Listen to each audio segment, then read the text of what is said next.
को लाने के लिए ई टेंडरिंग की व्यवस्था हमने शुरू की थी। और ई टेंडरिंग की व्यवस्था में एक लिमिट, जो कि पहले तो तकरीबन बड़ी राशि का काम सरपंच ई टेंडरिंग के बिना ही करवाते थे, लेकिन इस बार एक लिमिट लगाई थी हमने पहले तो 2 लाख रुपए की, कि 2 लाख रुपए से नीचे के जो काम है वो लोग कोटेशन के आधार पर करा सकते हैं। 2 लाख या इससे ऊपर के काम सारे ई टेंडरिंग पर होंगे। अब थोड़ा विवाद हुआ कि नहीं 2 लाख रुपए बहुत कम है, इससे तो शायद एक गली भी नहीं बनती है, फिर हमें अलग अलग से छोटे छोटे काम कराने पड़ते हैं। उनकी मांग को ध्यान में रखते हुए, मांग तो बहुत ज्यादा थी, लेकिन हमने सब विचार विमर्श करने के बाद बहुत से सरपंचों से अलग अलग भी बात हुई, जनता के लोगों से भी बात हुई। सो फॉर सो अभी 2 दिन पहले हिसार में किसानों का एक मेला था, कृषि मेला। कृषि मेला में लगभग 10,000 से ऊपर संख्या थी जहां मेरा संबोधन हुआ, और मैंने खुल करके पूछा, मैंने कहा ये ई टेंडरिंग के विषय में हमारा स्टैंडर्ड ठीक है कि नहीं है? तो सब ने हाथ खड़े करके और खूब तालियां बजाकर कहा कि ये बहुत अच्छा स्टेप है, इससे भ्रष्टाचार भी रुकेगा, पारदर्शिता भी होगी, काम करने वाले लोगों को, नए लोगों को भरने का भी अवसर मिलेगा, वरना तो वही फिर अपने अपने लोग और घूम घाम के उन्हीं को काम मिलता, वही करते हैं, दूसरे नए आदमी को आने का अवसर मिलता नहीं है। तो ई टेंडरिंग के कई फायदे हमारे हैं। तो उसमें से मैं ये तो नहीं कह सकता कि हर एक सरपंच मान गया होगा, लेकिन अधिकांश सरपंचों ने हमारी बात मान करके और काम कराने शुरू कर दिए हैं। हमने इसमें थोड़ा उनकी डिमांड को ध्यान में रखते हुए अभी निर्णय लिया है कि ये 2 लाख की बजाय इस लिमिट को हम 5 लाख रुपया कर रहे हैं, और 5 लाख रुपए तक के काम वो कोटेशन के आधार पर करेंगे। 5 लाख से ऊपर के काम सभी ई टेंडरिंग से होंगे। मुख्य विषय है जो ग्रामीण क्षेत्र के अंदर अपना जो पंचायती राज सिस्टम है, उस पंचायती राज सिस्टम के बारे में कुछ जो भ्रांतियां हैं या कई तरह के विषय चले पिछले दिनों में, केवल उसको स्पष्ट करने के लिए और आपके सामने विषय में रख रहा हूं। आपको कोई बात उसमें लगती है तो जरूर बाद में पूछ लें। पहली बात तो है कि जो पंचायती राज सिस्टम है ये 3 टियर सिस्टम है, और 3 टियर सिस्टम में जिला परिषदें, पंचायत समितियां और ग्राम पंचायतें। कहीं एक मैसेज ये जाता है कि पंचायती राज में केवल पंचायतें ही आती हैं, और पंचायतों में भी केवल सरपंच राज जो होता है वही होता है। तो पहली बात तो ये 3 टियर है। दूसरा, ये सरपंच राज के बजाय पंचायती राज, इस पर चलने का एक सिस्टम, क्योंकि हम इनको अधिक से अधिक ताकतें नीचे ग्राउंड लेवल पर दें, उसके लिए पिछले कुछ सालों से लगातार प्रयत्न कर रहे हैं। जैसा इंटर डिस्ट्रिक्ट काउंसिल के माध्यम से, जिला परिषद के सीओज के माध्यम से, सीओज की नियुक्ति भी हमने आकर की थी, पहले कोई सीओज की नियुक्ति नहीं होती थी, अब सीओज को भी लगाया गया है। और जिला परिषदों को, उनको अलग से इंजीनियरिंग डिपार्टमेंट भी उनके लिए खड़ा किया जा रहा है, उनकी कैपेसिटी बिल्डिंग भी कराई जा रही है। सबसे पहले तो इसमें हमने पिछले दिनों में सीओज और जिला परिषद के चेयरमैन, इनकी बुला करके दिन भर एक मीटिंग की थी, और उसमें कुछ बातें और हमने आगे बढ़ाई है। और उसमें जो चीज दोनों बार सरपंचों के साथ और जिला परिषद के साथ जो लागू होती हैं, कुछ तो वो बता रहा हूं मैं, और कुछ जो है अलग अलग से भी इनका उल्लेख करूंगा। जैसे एक तो जब से चुनाव हुआ लगभग 1 क्वार्टर का समय शेष था, क्योंकि नवंबर में शायद चुनाव हुए थे, दिसंबर आते आते इनका ओथ हुई थी, तो जनवरी से लेकर और मार्च तक ही काम के समय बचते थे। फिर भी हमने जो एसएफसी का लास्ट क्वार्टर का पैसा है, उससे भी ज्यादा पैसा, कुल 1100 करोड़ रुपया इनको एलोकेट किया था तीनों को, जिसमें जिला परिषदों का 110 करोड़ रुपए था, और पंचायत समिति का 165 करोड़ रुपया, और पंचायतों का 850 करोड़ रुपया। तो ऐसा ये 1100 करोड़ रुपए की राशि हमने भेजी थी। इस राशि को एसएनए अकाउंट, उसके अंदर जमा कराया गया था। एसएनए अकाउंट एक ज्वाइंट अकाउंट होता है, और उस ज्वाइंट अकाउंट में से ही और ये लोग अपने अपने काम के हिसाब से उसमें से पैसा ये निकाल सकते हैं। जो काम हो जाएंगे या जिनके टेंडर हो जाएंगे, उसका पैसा उसमें रिजर्व हो जाता है।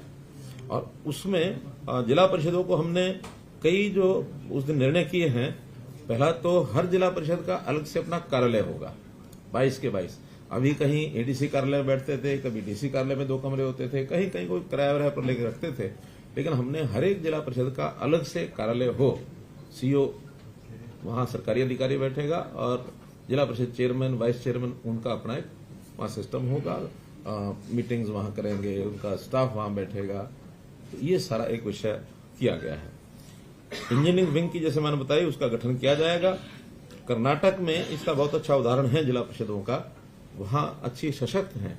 और हमने ये भी किया है कि कुछ प्रतिनिधि जिला परिषद का, एक आध आदमी, एक आध पंचायत समिति का, सरपंचों में से भी, और कुछ हमारे अधिकारी जहां जहां पंचायती राज सिस्टम अच्छा है उसको अध्ययन करने के लिए भी जाएंगे, ताकि वहां क्या अच्छा है उसको बेस्ट प्रैक्टिस जो भी हैं देश भर में उनको अडॉप्ट करेंगे। ये हमने तय किया है। जिला परिषद को हमने जो कुछ काम उनको जिम्मे लगा दिए हैं, जिसमें जिला परिषद रेस्क्यू शेल्टर्स, ई लाइब्रेरीज और शिवधाम योजना के अंतर्गत जो शमशान घाट और कब्रिस्तान के जो 4 काम हमने तय किए हैं वो सब, इसी प्रकार से खेत खलियान योजना के अंतर्गत जो 5 क्रम के रास्ते हैं उनको भी अब जिला परिषद ही पक्का करेंगी। पहले अब ये 5 क्रम के जो रास्ते थे, 5 क्रम के तो हैं मार्केटिंग बोर्ड के, 4 क्रम या इससे नीचे के ये जिला परिषद करेंगी।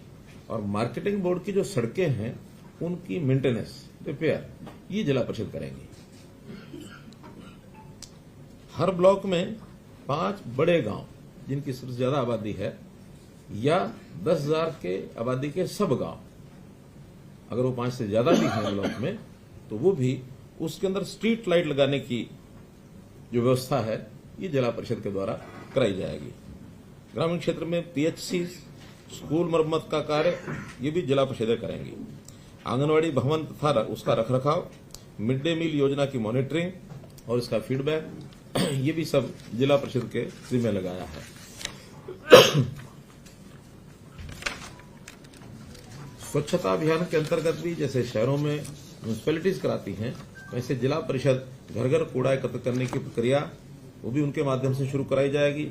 सॉलिड वेस्ट मैनेजमेंट के तहत बायोडिग्रेडेबल, नॉन बायोडिग्रेडेबल कूड़े को जो अलग अलग उसका निष्पादन करना है, सेग्रीगेशन करना है, वो भी उनके द्वारा कराया जाएगा।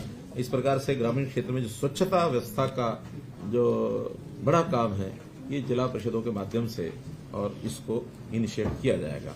और अब हम हर महीने में जिला परिषद के जो सीईओज हैं और चेयरमैन हैं उनकी मीटिंग अलग अलग से होगी और हर 3 महीने में एक ज्वाइंट मीटिंग इनकी हुआ करेगी, ताकि इनके काम का एक मूल्यांकन ये समय समय पर लगातार हम करते रहें। क्योंकि हम चाहते हैं कि जो काम अभी तक यानी प्रदेश सरकारों के डिपार्टमेंट्स के माध्यम से ही इनिशिएट किए जाते थे, लेकिन इकाइयां बहुत हैं, 6,220 पंचायतें हैं, 150 के लगभग ब्लॉक्स हैं, 22 हमारी जिला परिषद हैं, तो इतने बड़े इकाइयों के काम को डिसेंट्रलाइज करके जितना ज्यादा कराएंगे उतना सेवाओं का लाभ जनता को अधिक मिलेगा। इसी प्रकार एक हमारी पंचायत समिति को लेकर के भी अलग से बैठक होनी है, उनको भी कुछ काम जो हमने विचाराधीन है लेकिन फाइनल करेंगे तो आपको बताएंगे। अभी तो क्योंकि सरपंचों का जब चुनाव हुआ उस समय भी कुछ बातें हमने घोषित की थी। एक विचार ऐसा इस बार बना था कि ये सारे काम जनता के जो लिए काम किए जाते हैं उनको अधिक से अधिक पारदर्शी बनाना और जो काम ठीक न करे उसको जवाबदेह बनाना, इसका भी हमने एक अभियान लिया है। जितना पैसा हम भेजेंगे, अब चूंकि टेक्नोलॉजी का जमाना आ गया है तो टेक्नोलॉजी से हर चीज को मॉनिटर भी किया जा सकता है। वो समय अब खत्म हो गया कि जब कोई प्रधानमंत्री भी ये कहता था कि 1 रुपया ऊपर से भेजा जाता, नीचे 15 ही पैसे पहुंचते हैं। अब तो टेक्निकली 1 रुपया अगर भेजा जाएगा तो 1 ही रुपया खाते में नीचे जाएगा, बीच में कोई स्कोप नहीं है उसमें से कोई एक भी पैसा निकाल ले। तो इसलिए उस पारदर्शिता को लाने के लिए ई टेंडरिंग की व्यवस्था हमने शुरू की थी। और ई टेंडरिंग की व्यवस्था में एक लिमिट, जो कि पहले तो तकरीबन बड़ी राशि का काम सरपंच ई टेंडरिंग के बना ही करवाते थे, लेकिन इस बार एक लिमिट लगाई थी हमने पहले तो 2 लाख रुपए की, कि 2 लाख रुपए से नीचे के जो काम हैं वो लोग कोटेशन के आधार पर करा सकते हैं, 2 लाख या इससे ऊपर के काम सारे ई टेंडरिंग पर होंगे। अब थोड़ा विवाद हुआ कि नहीं 2 लाख रुपया बहुत कम है, इससे तो शायद एक गली भी नहीं बनती है, फिर हमें अलग अलग से छोटे छोटे काम कराने पड़ते हैं। उनकी मांग को ध्यान में रखते हुए, मांग तो बहुत ज्यादा थी लेकिन हमने सब विचार विमर्श करने के बाद बहुत से सरपंचों से अलग अलग भी बात हुई, जनता के लोगों से भी बात हुई। सो फॉर सो अभी 2 दिन पहले हिसार में किसानों का एक मेला था, कृषि मेला में लगभग 10,000 से ऊपर संख्या थी जहां मेरा संबोधन हुआ। और मैंने खुल करके पूछा, मैंने कहा ये ई टेंडरिंग के विषय में हमको जो हमारा स्टैंड है ठीक है कि नहीं है, तो सब ने हाथ खड़े करके और खूब तालियां बजाकर कहा कि ये बहुत अच्छा स्टेप है, इससे भ्रष्टाचार भी रुकेगा, पारदर्शिता भी होगी, काम करने वाले लोगों को, नए लोगों को भरने का भी अवसर मिलेगा, वरना तो वही फिर अपने अपने लोग और घूम घाम के उन्हीं को काम मिलता, वही करते हैं, दूसरे नए आदमी को आने का अवसर मिलता नहीं है। तो ई टेंडरिंग के कई फायदे हमारे हैं। तो उसमें से मैं ये तो नहीं कह सकता कि हर एक सरपंच मान गया होगा, लेकिन अधिकांश सरपंचों ने हमारी बात मान करके और काम कराने शुरू कर दिए हैं। हमने इसमें थोड़ा उनकी डिमांड को ध्यान में रखते हुए अभी निर्णय लिया है कि ये 2 लाख की बजाय इस लिमिट को हम 5 लाख रुपया कर रहे हैं, और 5 लाख रुपए तक के काम वो कोटेशन के आधार पर करेंगे। 5 लाख से ऊपर के काम सभी ई टेंडरिंग से होंगे। हाँ, 5 लाख तक के काम जो हमारी बातचीत तो सारे प्रतिनिधिमंडल से हुई है, उन्होंने उसको स्वीकार किया कि जो भी कोटेशन का काम होगा, लिमिट चाहे कुछ भी होगी, लेकिन उसका ऑडिट ये जरूर होगा। और ऑडिट का सिस्टम भी अब जिसको कहना चाहिए कि ऑनलाइन प्रणाली से ही होगा। ऑनलाइन प्रणाली से ही उसके जो एस्टीमेट हैं वो तैयार किए जाएंगे, ऑनलाइन उसकी एमबी भरनी होगी, बिल भी अपलोड होंगे, भुगतान जो है वो भी एक कॉमन पोर्टल से होगा। विषय आएगा रेट का। रेट्स 2 प्रकार के ये प्रचलित हैं। एक है HSR rates, Haryana scheduled rates, दूसरे हैं डीसी रेट्स। लोकल लेवल पर डीसी रेट शायद इसीलिए बनाए गए हैं कि हर जिले में इस प्रकार की चीजों के रेट थोड़ा डिफर करते हैं, चाहे रेत का रेट है, चाहे ईंटों का रेट है, चाहे मानो टाइल्स का रेट है, क्योंकि जो बल्कि मटेरियल होता है उस रेट को वहां के लोकल परिस्थिति के हिसाब से रखना पड़ता है। उसका फ्रेट कितना लगता है, कितनी दूर से लाना पड़ता है, इसलिए एक ही रेट नहीं रखा जा सकता। जहां ईंटें बनती हैं वहां थोड़ी सस्ती मिलेगी, जहां ईंटें बनती ही नहीं है, दूर से आती हैं, तो स्वाभाविक है ईंट के रेट से एक बहुत बड़ा प्रतिशत उसका फ्रेट में जाएगा। यही स्थिति मिट्टी की, रेत की, इंटरलॉकिंग टाइल्स की, कभी कभी मजदूरी भी अलग अलग होती है। कुछ स्थानों पर मजदूरी सस्ती होती है, कहीं कहीं एनसीआर एरिया में मजदूर महंगा मिलता है, तो उन रेट्स का थोड़ा डिफरेंस ये हमेशा रहता रहा है। इसमें अब उनकी मांग क्या थी कि इन रेट्स को रियल लेवल पर लाया जाए जो मार्केट रेट है। हमने निर्णय करके उनको बता दिया है कि कुछ आइटम्स, खास करके जैसे इंटरलॉकिंग आइटम्स हैं या ईंटें हैं, जो एक स्टैंडर्ड कुछ तय किया जा सकता है उसका, इसका रेट कंट्रैक्ट करेंगे हर जिले का। ब्लॉक का है, जिले का सर, जिले का है सर। उससे ब्लॉक लेवल पे अगर कोई वेरिएशन आती है तो कैप्चर करते हैं, बट ये डीसी रेट जो ब्लॉक लेवल पे करते हैं, इंटरलॉकिंग का जो रेट कॉन्ट्रैक्ट करेंगे वो डिस्ट्रिक्ट लेवल पर ही रेट कॉन्ट्रैक्ट होगा। उस रेट से सस्ता कोई लेना चाहे लेके लगा सकता है। क्वालिटी जो तय होगी, उसका पैरामीटर तय होगा, वही ली जाएगी। लेकिन अगर कोई व्यक्ति किसी व्यक्ति से कुछ नेगोशिएशन करके सस्ता भी लेना चाहता तो ले सकता है, लेकिन मैक्सिमम रेट वही होगा जो रेट कॉन्ट्रैक्ट होगा। रेट कॉन्ट्रैक्ट में जो पार्टीज टेंडर करेंगी, जो उसमें पार्टिसिपेट करेंगी और रेट मैचिंग जो करेंगी L1 को, उनको सबको सप्लाई करने का अवसर दिया जाएगा। किसी से भी मटेरियल जो है वो लिया जा सकता है।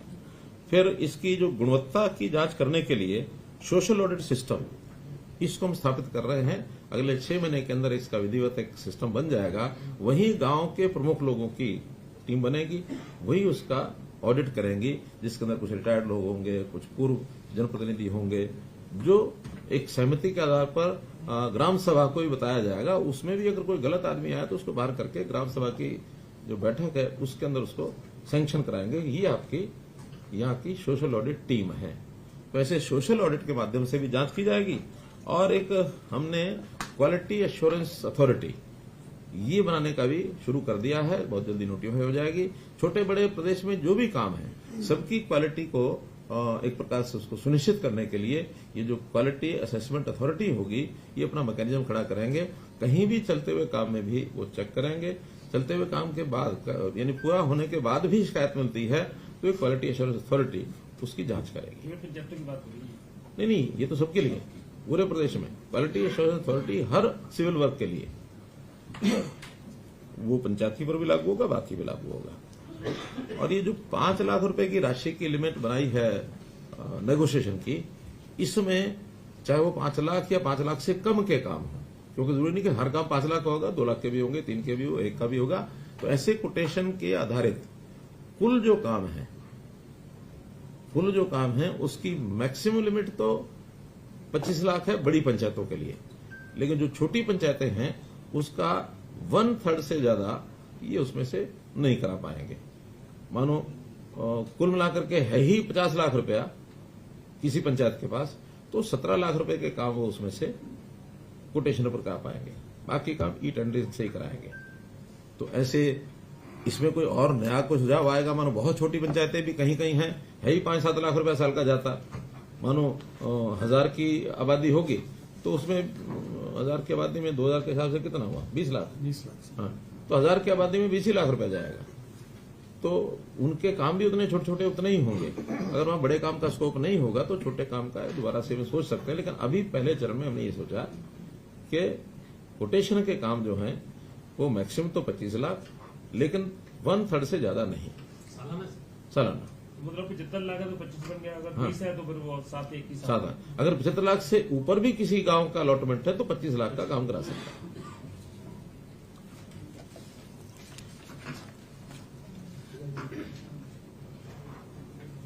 भाई ये 1/3 नहीं है, हमारे निर्णय में ये 50% है। 50%।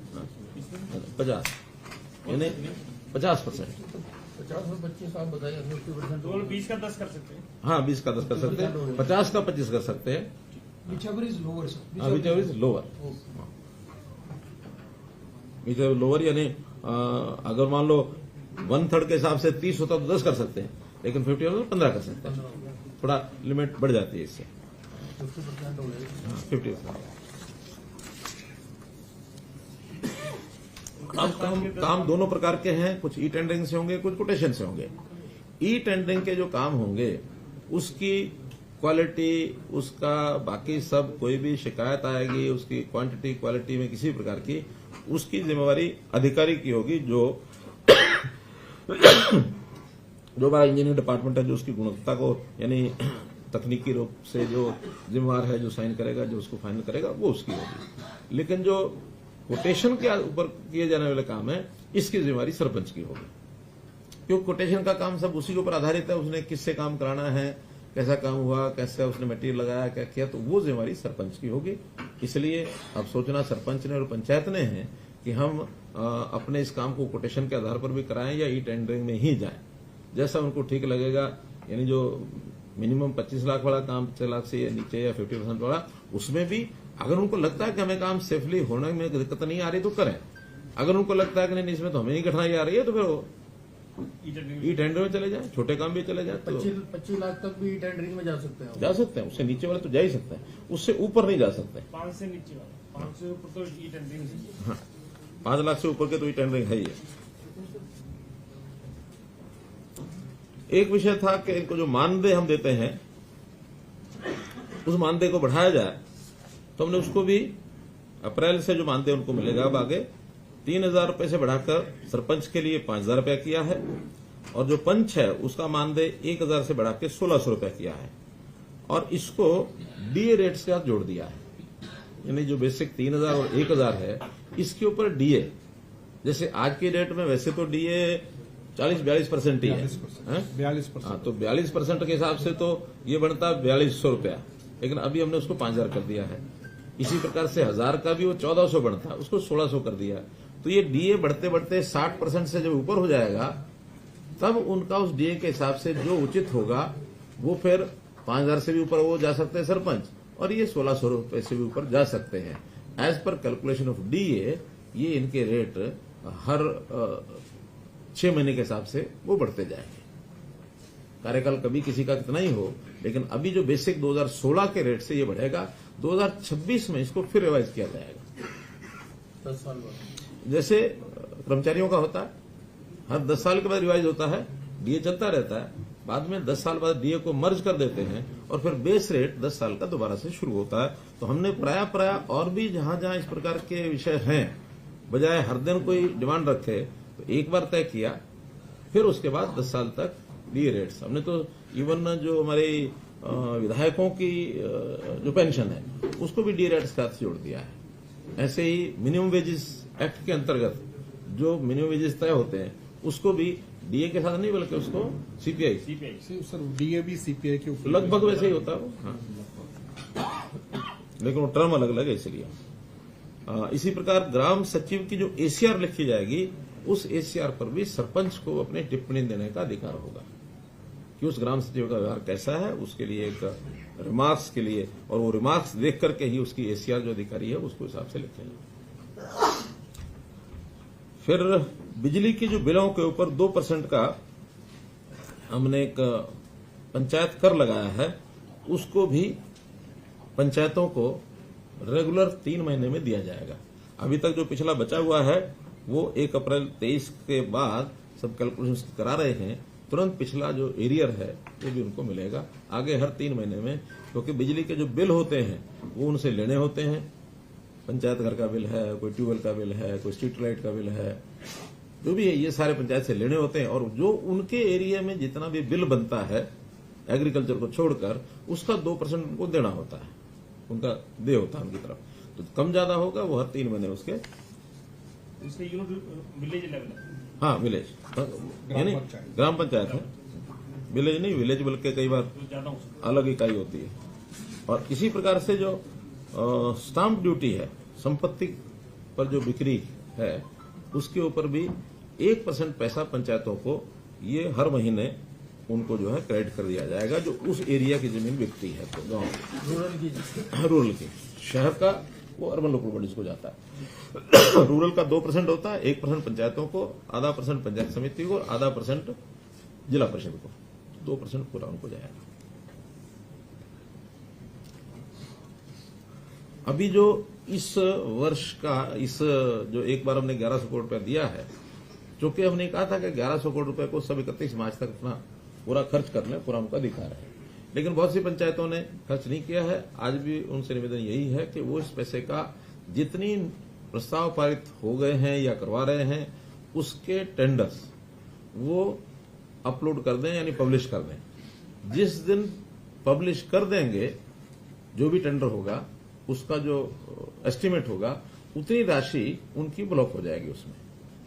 वैसे तो सामान्यतः उस अकाउंट में से पैसे तब निकालते हैं पेमेंट करनी होती है, लेकिन हम ये भी सुविधा दे रहे हैं कि अभी भी वो टेंडर पब्लिश करेंगे उसी दिन से वो राशि उनकी 31 मार्च से पहले वो उनके लिए हो जाएगी, बाकी जो है वो अगले साल में चली जाएगी। जो कोटेशन वाले होंगे तो हाँ कोटेशन वो बता रहा हूं अलग। पहले तो ये है ई टेंडरिंग का कोटेशन में भी 25 मार्च तक जितनी कोटेशंस उनका वर्क अलॉट हो गया होगा वो तो पैसा उसमें से रिजर्व हो ही जाएगा।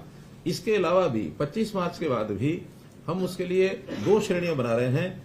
उन 2 श्रेणियों में एक के लिए 5 लाख रिजर्व रख रहे हैं, दूसरे के लिए 10 लाख, ताकि इस 5 लाख और 10 लाख को भी 25 मार्च से 31 मार्च तक वो यूज कर सकेंगे, और वो नहीं करेंगे तो वो भी फिर आगे चला जाएगा। तो इस प्रकार से श्रेणी बनाई है। जिनकी टोटल राशि सैंक्शन 20 लाख तक है उनके लिए 5 लाख रुपए छोड़ेंगे, और जिनकी राशि 20 लाख से ऊपर है उनके लिए 10 लाख छोड़ेंगे, ताकि इस राशि को 5 दिनों में और भी कुछ छोटा बड़ा काम उनको ध्यान में आता है तो वो उसको करा सकते हैं। बाकी सब काम 1 अप्रैल से नए साल का जितना भी पैसा है वो 1 अप्रैल से फिर उनको इसी प्रकार से उपलब्ध हो जाएगा एसएनए अकाउंट में। और ये अकाउंट हर वर्ष यानी 4 बार में दिया जाएगा उनको, जो एसएनए अकाउंट में क्वार्टर वाइज। जो ये पैसा बचेगा ये नहीं, ये तो खत्म ही हो गया, यानी अगला और मिल जाएगा उनको अप्रैल में। और उनको क्वार्टर में खर्च करना है, पहले क्वार्टर में 30%, दूसरे क्वार्टर में 30%, तीसरे में 20%, चौथे में 20%, 30-30-20-20। जो पैसा उनका है वो उन्हीं का है।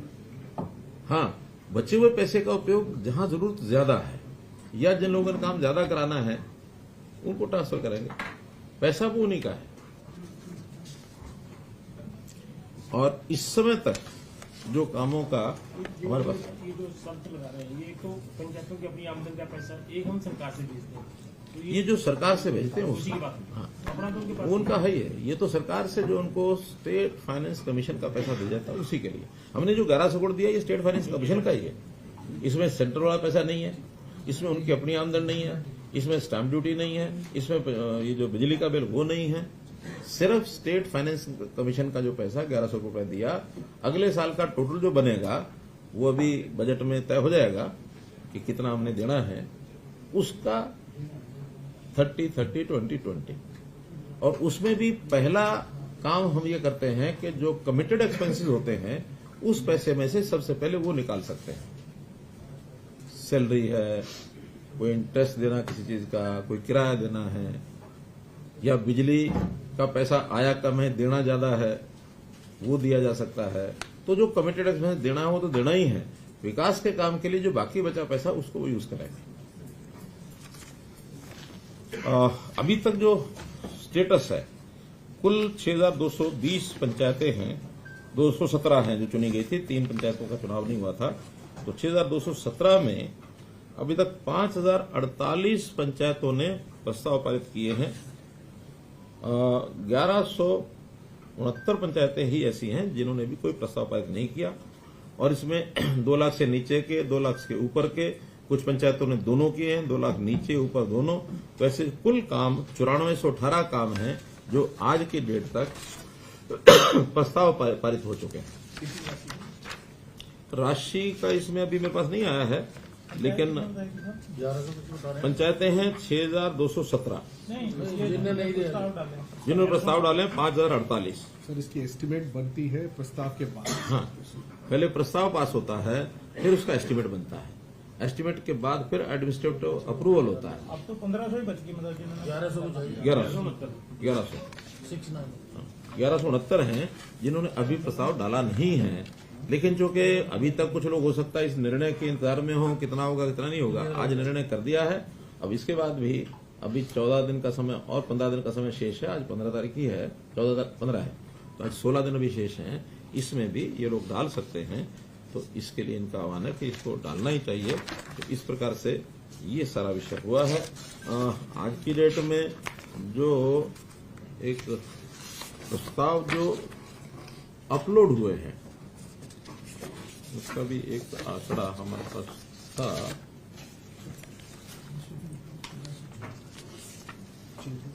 नहीं, 991 प्रस्ताव इसमें से अपलोड हो चुके हैं। एडमिनिस्ट्रेटिव अप्रूवल भी लगभग 1400 की हुई है। ये अब डले हैं, तो अब 991 डले, इसमें 7 दिन का 15 दिन का अमाउंट के हिसाब से टाइम होता है। तो कोई 7 दिन में क्लियर होगा, कोई 15 दिन में क्लियर होगा। 1044 हो गए जो टेंडर फ्लो। अब 1044 हो गए। मेरे पास 991 का आंकड़ा है, तो अभी लेटेस्ट 1044 है। ये तो हर घंटे में बदलता है। सर 2024 प्रस्ताव अपलोड हो गए हैं। हाँ, टेंडर हाँ, प्रस्ताव तो अपलोड नहीं होते हैं। प्रस्ताव का तो फिर बाद में जाता है जेई को। प्रस्ताव जेई को जाता है, जेई उसका एस्टिमेट बनाता है। एस्टिमेट बनने के बाद फिर वापस पंचायत उसका